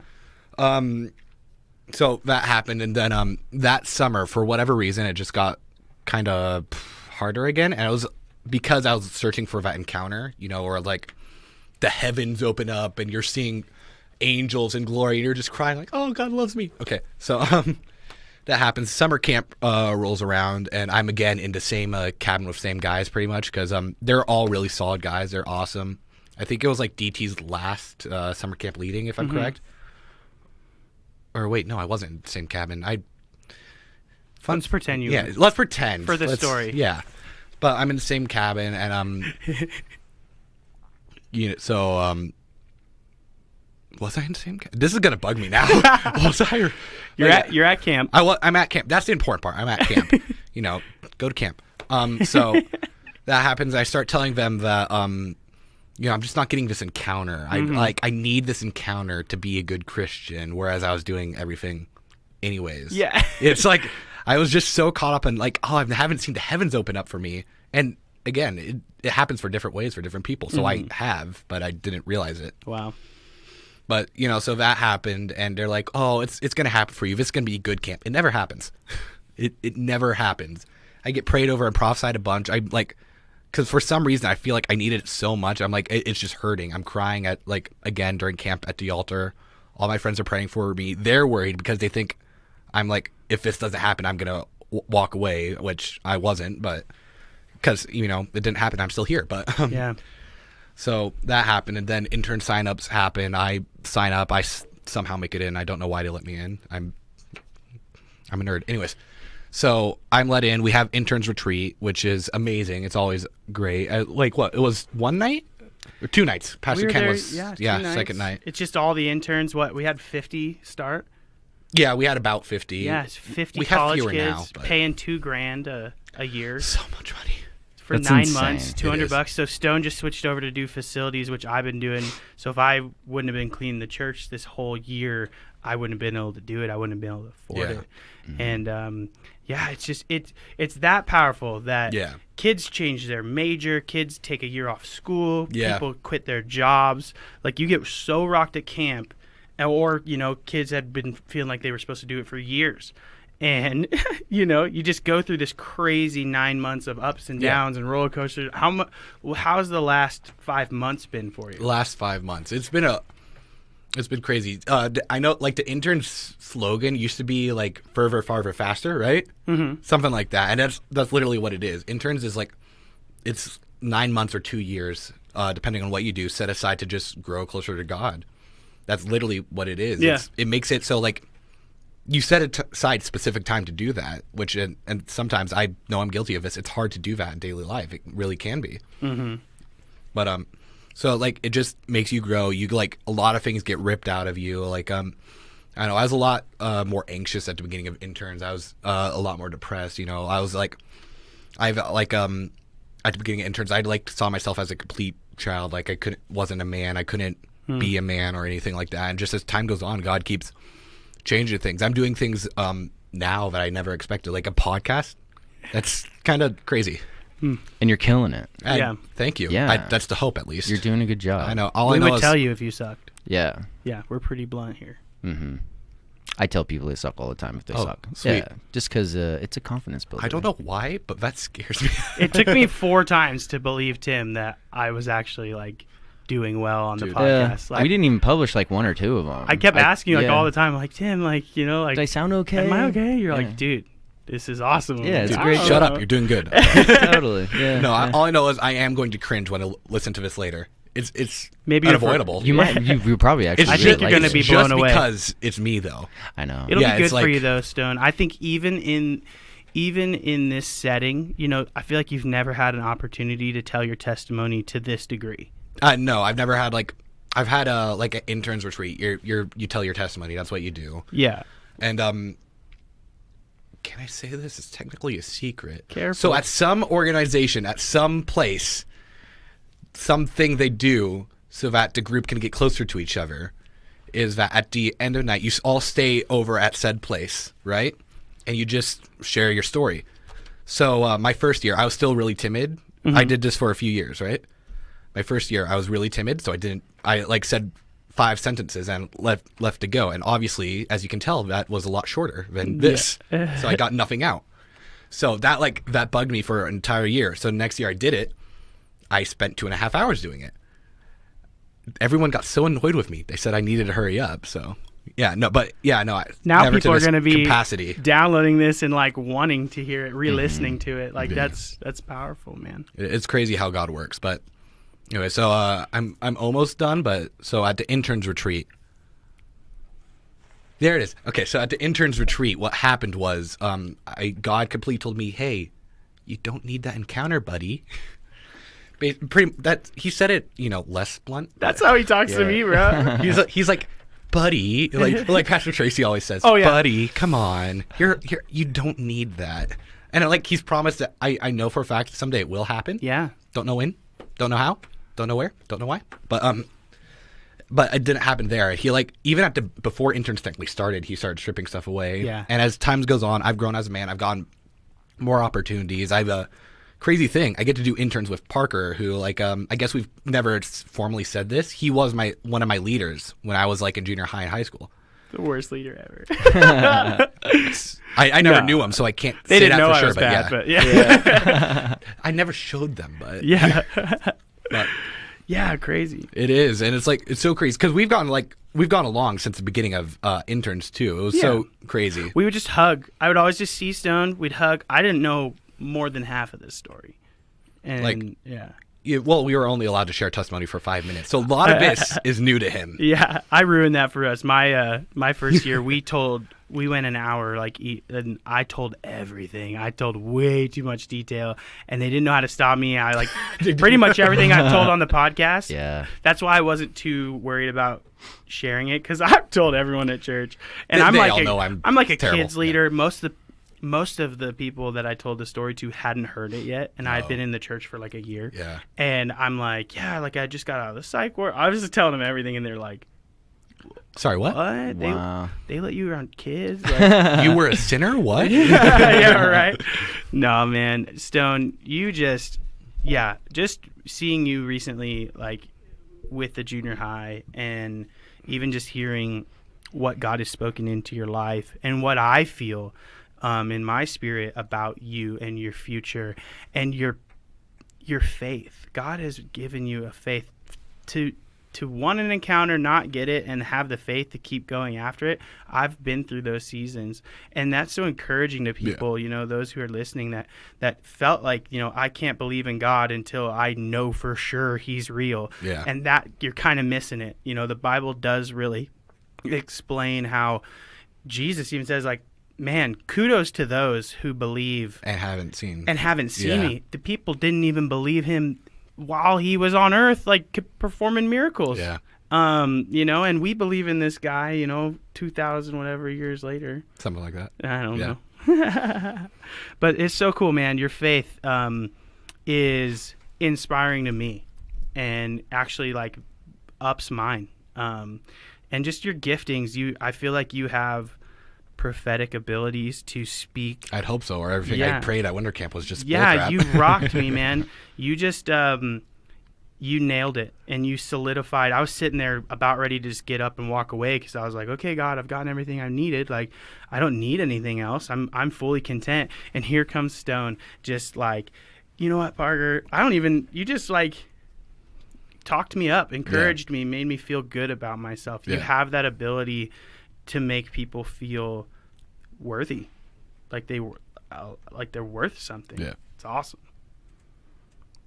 I'm not good with taking compliments, so I'm just gonna move on. But thank you, I guess. Man. But kind of wrap this up. Yeah, summarize it all. Summarize it. Yeah. Is that what that word means? I don't know. Summarizing is like the whole thing. I can't. No, don't go back. Don't go back too far. So anyway, my testimony starts before I was. But so last few months, God's been dealing with a lot, and one of the biggest things that I feel like how do I phrase this? Again, like, by the way, I never clearly said this. Don't worry about having an encounter with God. He loves you. Leave it at that. It's just really simple. I mean, I don't know, if you like want to study it. There's a lot of proofs if you actually look into it. But God is real, and God loves you. I don't know. You don't need an encounter. You'll have one. I guarantee you will. You'll have many. But always, and this was my biggest help, even at winter camp. Kyan gave me the best advice. He we drove up together, and he said, "Hey, like, just let God do whatever He wants to do. Don't fight Him." And I realized I'd been fighting God because I wanted it my way. Maybe God's trying to move in your life and you don't realize it. Like, you want it a certain way. You want the heavens to open up, or you want a prophetic word or something, and God's moving in a great and amazing way. You're just not seeing it. So, but that's a big thing. And another big thing is for actually my entire life to a point. This is something I've learned to personally deal with. This is not a struggle for everyone. And by the way, this is not my eternity, what I'm about to say. It's just in the season I kind of am in right now. I mentioned this at winter camp. That I had struggled with fun. Okay. I struggled with this whole I forgot to mention this. My dad would pick favorites as a child. He had two favorites. He had my older sibling and one of my younger siblings were always his favorites. And I mean, he loved it. He loves us all, but he would just have favorites, and that's not good for a child to know. You could tell too. It's like, so that happened. And in my friend group at school, I was like the last one picked. I was the one being bullied on. I turned them into like some of my best friends for a time, but I was the last one picked and everything. And again, with like church, and it didn't help that I lived in Nampa. That's still, in a sense, a hindrance for me having I have great relationships, don't get me wrong, but that was such a hindrance for me making good friends at, Capital. And I mean, I'm great friends with Kyan, Marvin, Nelson, all those guys now. I'm great friends with Parker and the other interns. But there's just this underlying theme of like, how do I say this? It's like, I don't know. It's like there's not a huge... Not the first choice. I'm overlooked. I'm always like the... Maybe, we have to have Stone. Yeah. Yeah. All right, there's this underlying feeling. And I mean, and I've talked to like Kyan and those guys about it too. And it's not their fault, by the way. It's not like any mistake of theirs. They're great guys. They've made it a point I've talked to them a few times about this. They've made it a point every time to be better about it. And I love those guys. And I'm so thankful for them. It's just like... something's there. I don't know if it's like a spiritual thing that's going to be there for a while. I don't know if it's like, I don't know what it is, but as of right now, there's just this thing of like, I'm not alone, but I am, but I'm not because God's also with me. And so I'm not alone at all. The verse, the first is last and the last is first, right? I think God just really has future plans for you. And He's teaching you. He's teaching you how to help others, because this is probably an epidemic. People feeling like they're not, adequate. But how crazy is it? You're my first guest. You're the first person I thought of. I went out of my way to choose you. Yeah. And God wanted you to be the foundation, the cornerstone of Testimonies with Tim. Cry. So cool, man. Yeah, no, it's crazy. And I just like, I don't know, I definitely feel like, because this was a huge struggle for me. And I mean, I still had God. I still knew He loved me. It was just a huge struggle for me before winter camp, but ever since then, I mean, it hurts, but it doesn't. You know what I mean? It's like, it's just, oh, I'm like, they're hanging out and I'm not there. Oh, well, I got God. Because that was like a big thing God told me. And it's like, I'm still learning to deal with that. Mm-hmm. And I know this isn't my eternity. I know this isn't like my forever, but you got it. And that's a big thing. If you're like dealing with anything like that, you should always just, is your relationship with God right?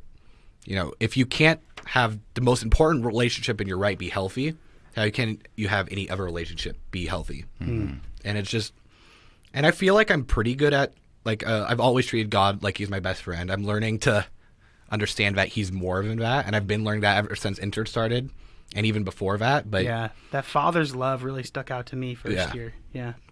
And whereas for me, like, I always knew he loved me. And like, I don't know. Like, God keeps showing me how much more he loves me. He does it all the time. Whereas for me, my first year, God's like, okay, I do love you, but I'm also the master. I'm also in charge, which is it sounds like he's a cruel dictator. He's not. You're just stupid.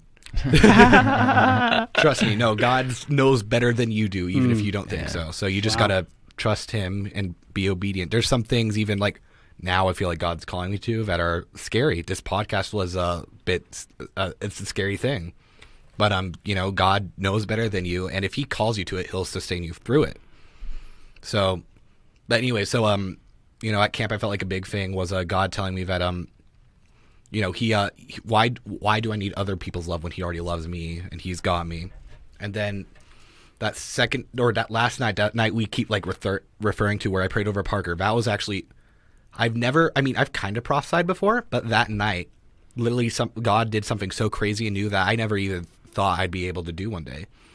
He unlocked a new level of prophecy in me or whatever. Parker was not the first or only person I prayed for. Did I not tell you this? Uh-uh. So yeah, that night, like, I don't know, it was during the altar call or when we were all, it was crazy. We were all singing in tongues. It was amazing. Anyways, it was that's intense. We've talked about tongues before. Tim's very interested in it, and it had got to a point where everyone was making such a different noise, but there was like a ooh, like there was a. It sounded good. There was like a heavenly and like there was a sound coming from somewhere else. Yeah. And I was going, dude, I sounded like a freaking Polynesian warrior getting ready for battle. I had never like prayed in tongues that loud. Yeah. And then every once in a while you just hear these pockets of like, wow. Yeah. Like, like, awesome. oh, bro. That's intense. Dope. Yeah. So, but yeah, that happened. It was a crazy night. And that night, you know, I grew in a whole nother level of worship. I think everyone was still like, focused on like what God was doing in them. I don't know if they realized this, but I was like singing at the top of my lungs, like whole on verses of like, not necessarily like the root is from the Bible or whatever, but I was like singing like just like my own song. Wow. Really. Yeah. A lot of people were doing that. Yeah. And it's like, and I wasn't the only one doing that. I was just like loud and that was crazy. And I've been growing in that like a little before that, but that like really unleashed. Wow. Mm-hmm. And then, Kyan, who, was sitting right in front of me, he, I don't know, I don't know what happened, but I felt like something in me was like, okay, I received something. I need to pour out into others. And Kyan's right in front of me. I'm like, man, I think I really should pray for Kyan, but I don't know if I should, so I'm not going to ask him. Kyan, like 5 minutes later, he turns around and is like, hey, can you pray for me? And I'm like, okay, God. So I pray for him, no joke. And none of this is me, by the way. I could not do this even if I wanted to. It was all God. For 20 minutes, I'm just prophesying over him, praying over him, and like by the end of it, and there's a few times I felt like stopping, but I knew there was more, so I kept going. And by the end of it, kind of like, so you just like hit every single thing I was just asking God about, so thank you. And I'm like, oh, that's nice. And then I know we did this thing where Pastor Tracy was like, okay, if you we're gonna like kind of finish the service, but we're gonna like leave worship music on and all that for you to have a moment so you can do what God's called you to do. Mm-hmm. And like half of the camp at least stayed. Yeah. So, and I'm sitting there, I'm thinking, okay, I poured it out into Kyan, but there's still more. So I get up and I see Parker and he's up in front. So I go over and I pray for him. I do all that. And I did, by the way, if you're learning how to be prophetic, be careful, first off. But second off, ask questions when you're praying. Cause that's something I just thought of on the spot to ask Parker. Like, is this like, is this like ringing a bell? Is this good? Because prophecy should only be confirmation from what God's already told you. It was so crazy. I was just about to ask you if you would be willing to, because you're supposed to practice prophecy. It doesn't have to be this crazy thing. You can just start basically speaking into someone's life, especially if you know them. And, I was just wondering, because I've actually played a whole prophecy that's been spoken over me on like episode 4 or 5. Would you just real quick, what do you see in my life? Right now? Yeah. On the spot? It's a great question. Can I answer that question as soon as I go into the bathroom? Well, yeah, I was gonna say we could. Do we just want to wrap it up real quick? Yeah. If we just want we're to, on a good time right now. We're about 2 hours. I'm just gonna pray real quick. Yeah. I'm not kidding though. I actually really do need to go. All right, you go. Yeah, it's totally fine. You go potty. Yeah. Me and Tim will wrap it up. We can wrap it up. Tim, what'd you think? Parker, I loved it. This was dope, man. Very exciting. Testimonies with Tim. Testimonies with Tim, episode 7. It's a wrap. Yeah, exceptional young man. Very, very interesting background, and he was able to overcome a lot, dude. Like, that is insane. Like, that is so much to put on a kid, let alone having been told the majority of your life that you have a handicap, and then he has to step it up, and he finds God. I mean, where else do people look? Like, if they don't have anywhere else, they look up, right? And it's a powerful story. I got goosebumps. It was cool. Yeah. Yeah. Just the fact that he didn't go to drugs or alcohol, and that he was pursuing God and spending time with him, not even realizing he was doing it. Like, these are things I struggle with doing. At 28 years old, I've known God since I was 8. I've gone to church my whole life, and I had a lot of the similar struggles as Stone, not to the intensity, but it's crazy. I had like a milder version, and I went straight towards substances and overindulged in friends. You're good, man. Don't worry about it. And You're fine. Don't worry about it. I just really it's cool to see that we both ended up in the same place. Yeah, literally, we're in the same room right now. Yeah. But yeah, I'm just gonna pray real quick, and then Stone, if you want to pray. Okay. If you want to start, and then I'll finish it. Of course, and yeah, Yeah, you're good. you just pray. I just flow, yeah. Yep. Yeah, we'll close it out, everybody. So cross your arms, close your eyes. Yeah, this is the part you've been waiting for. Yeah. Yeah. All right. Yeah. Thank you, God. Thank you, Lord, for this opportunity to be on this podcast to share my story with a extreme amount of people that I never even thought I'd be able to do, Lord. I just thank you for what you're doing in my life, in Tim's life, in Parker's life, God. I thank you that your love knows no bounds, God. I just pray over everyone listening to this right now that in some shape, in some form, that you'd show them their love and you'd just wreck them, and however it speaks to them best, God, that you just meet them where they're at, Lord, that they wouldn't have to struggle to find you. That'd be easy, Lord. I pray you'd set up encounters, you'd set up subtly, you'd set up a Kairos moments, as Pastor Ken puts it, just for every person who needs it. You would heal families, you would mend relationships, God. I just pray your holy will into every listener's life right now, and even into our lives, God, that you just weave things together, God. I just thank you, Lord. I pray a protection and a safety, God, and a growth over everyone listening, God, that you just you would have your way, Lord. That it wouldn't be we wouldn't fight you, God, that we'd be a people that listen to you and follow you where you go. I just thank you, Lord, in your name. Wow. God, I just thank you for Stone, for his heart for you. And God, I just thank you that every moment we have is a powerful moment. And I just pray that we stay in the present moment, that those listening to this and us in the room right now, that we walk out of here knowing that there's a power out there, and that power is connected to a name, and that name is Jesus. And he was real. He existed. He died so that me and Stone can live. That Tim can be here. And Tim, I just thank you so much for your heart and for your passion for people, for your belief in me, and for giving me an opportunity to feel like my voice matters. And God, I thank you that this is just the beginning with Stone, that many more are going to be sitting in this room just like this, and we get to sit and experience you, talk about you, talk with you, I just know that people are going to experience you in a tangible way, Jesus. now, in the near future, and forever. And all in your glory, all for you, Jesus. Amen. Amen. Amen. Dope. Thank you. That was awesome. It was adequate at best. Yeah. Humble. Good. Yeah. Well, thank you everybody for tuning in.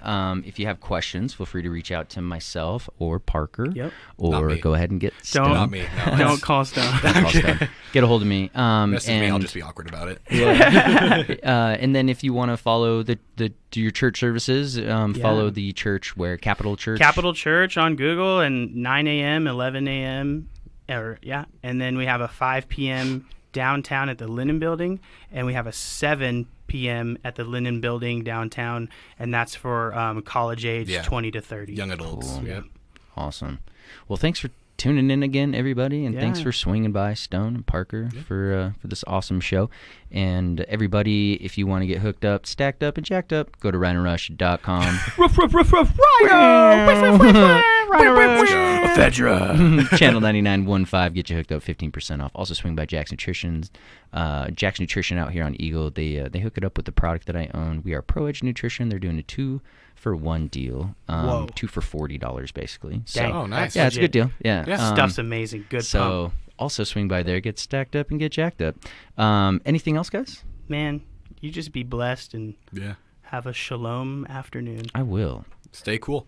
Be safe. Stay cool. Don't Bless die. up, everybody. Drive safe. Drive safe. Don't text and drive. And say your prayers. Yeah. Play your tithing. What else do they Pay your do? tithes. All right. Thanks if you feel yeah. called to Give it. someone a high five, a smile. High five, like a smile high five?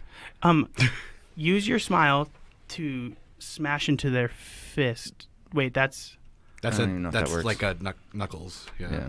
It's all good. We're rapping. It's fine. Later, guys. we ya. just ruined it. No, you I'm just don't. kidding.